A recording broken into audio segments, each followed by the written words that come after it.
اللہ کے محبوب علیہ السلام نے ایک بڑی خوبصورت بات ارشاد فرمائی، ذرا سنیے اور اس کا لطف لیجیے، اور حضور کے دیے گئے اس وعدے پہ دل کے قرار کا سامان کیجیے۔ اللہ کے محبوب علیہ السلام نے ارشاد فرمایا کہ من یکفل لی اللہ یسأل الناس شیئا، جو شخص مجھے اس بات کی ضمانت دے کہ وہ اللہ کے علاوہ کبھی بھی کسی سے کوئی سوال نہیں کرے گا، جب بھی کوئی مشکل ہوئی، جب بھی تکلیف ہوئی،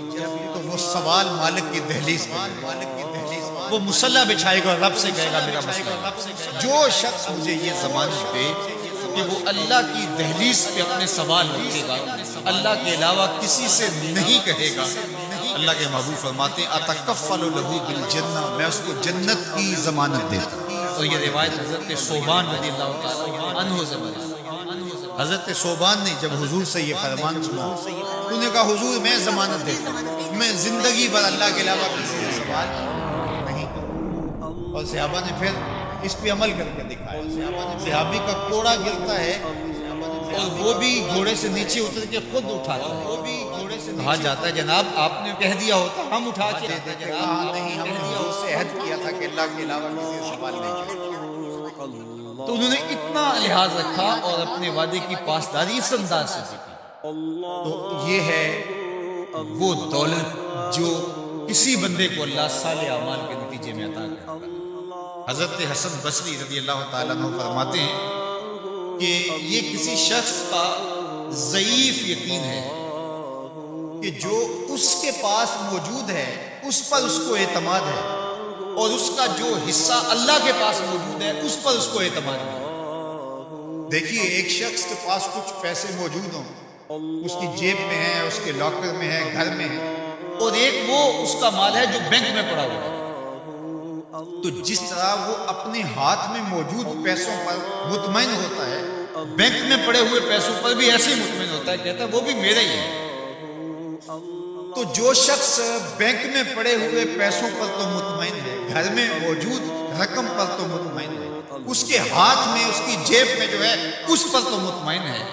اور اس کی قسمت کا جو ابھی اللہ کے پاس ہے، اس نے ابھی اس کو دیا نہیں، اس پہ مطمئن نہیں ہے، تو حضرت حسن بصری فرماتے ہیں اس سے بڑھ کر ذوف یقین اور کیا ہوگا کہ جو اس کے پاس ہے، جس کو چرایا جا سکتا ہے، جس کو چور کھینچ سکتا ہے، جو گر سکتا ہے، جو چھینا جا سکتا ہے، اس پہ تو یقین کر رہا ہے کہ یہ میرا ہے، اور جو اس کا حصہ اللہ کے ہاں ہے اس پہ یقین نہیں کر رہا۔ تو کہا کہ اس سے بڑھ کر پھر اور ذوف کیا ہو سکتا ہے۔ اس لیے اپنی زندگی میں قناعت کا نور رکھنے والے ہی مطمئن زندگی گزارتے ہیں۔ ابن جوزی نے کہا تھا کہ جس شخص کی زندگی میں قناعت آ گئی اس کی زندگی مطمئن ہو گئی، اور جس شخص کی زندگی میں طمع آ گیا اس کی زندگی گھٹن کا شکار ہوگی، اذیت کا شکار ہوگی۔ حضرت سہل بن سعد الساعدی رضی اللہ تعالیٰ عنہ سے یہ روایت ہے کہ ایک شخص حضور کی خدمت میں آیا اور اس نے حضور سے ایک عجیب سوال کیا۔ اس نے کہا حضور مجھے کوئی ایسا عمل ارشاد فرما دیجیے کہ اگر میں وہ کروں تو مجھ سے اللہ بھی پیار کرے اور اللہ کی مخلوق بھی مجھ سے پیار کرے۔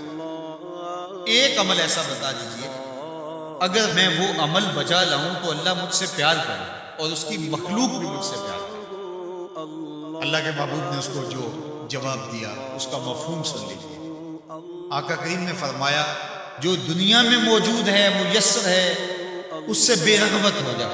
تیری ضرورتیں تو پوری ہوں گی، اس میں تو کوئی شک نہیں، لیکن تیری رغبت ادھر نہ رہے، زہد فی الدنیا اختیار کر لے،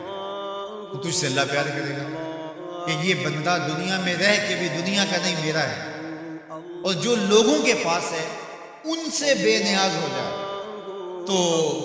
لوگ تجھ سے پیار کریں گے، اور اگر تو لوگوں کی جیبوں پہ نظر رکھے گا اور لوگوں کی دولت میں، ان کے مال میں تجھے رغبت ہوگی تو فرمایا کہ پھر لوگ تجھ سے دور ہٹ جائیں گے۔ تو اللہ قناعت کا نور عطا فرماتا ہے شخص کو جو اچھے اور صالح اعمال